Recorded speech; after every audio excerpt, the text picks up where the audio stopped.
chacun par la voie qui lui semblait la plus plausible, la plus accessible, a lutté pour l'avènement du changement en République démocratique du Congo. Pour arracher cette liberté, nous, à l'image du Sphinx, avons choisi la rue. D'autres ont choisi la prière, et même la prière dans la rue. Et en fin de compte, par la grâce de Dieu, nous y sommes tous arrivés. Mais en réalité, le changement, c'est toi. Le changement, c'est moi. Comme disait Mahatma, sois les changements que tu veux voir dans le monde.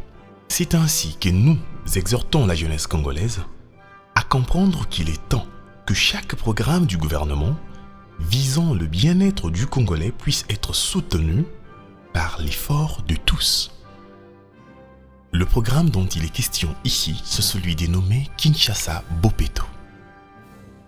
Incessamment, le président de la République et le gouverneur de la ville vont lancer ce programme visant l'assainissement profond et continu de notre ville, miroir de la République.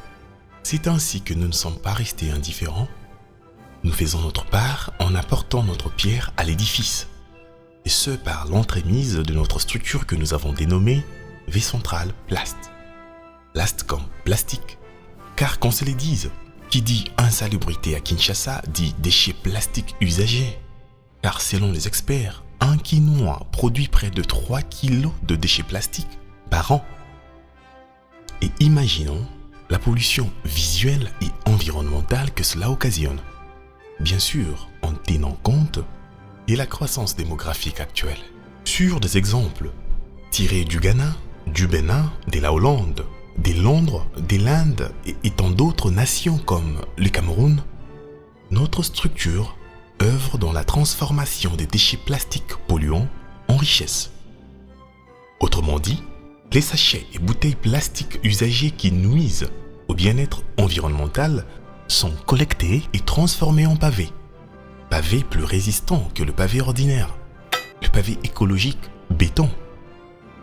En plus simple, nous dirons, nous remplaçons les montagnes d'immondices par des pavés écologiques. Il y a certainement dans ce pays ceux qui ont tenté cette expérience avant nous et n'ont peut-être pas atteint les objectifs poursuivis, peut-être par manque de moyens ou d'accompagnement, d'autres raisons que nous ignorons. Mais il est important de souligner que cette initiative qui réussit dans beaucoup de pays présente plusieurs avantages, dont la création d'emplois pour les jeunes intellectuels comme désœuvrés, l'assainissement de notre chère ville, la modernisation de nos infrastructures de base et de nos espaces publics, la protection de l'environnement et bien d'autres. C'est ainsi que notre détermination sans faille ne faiblira pas.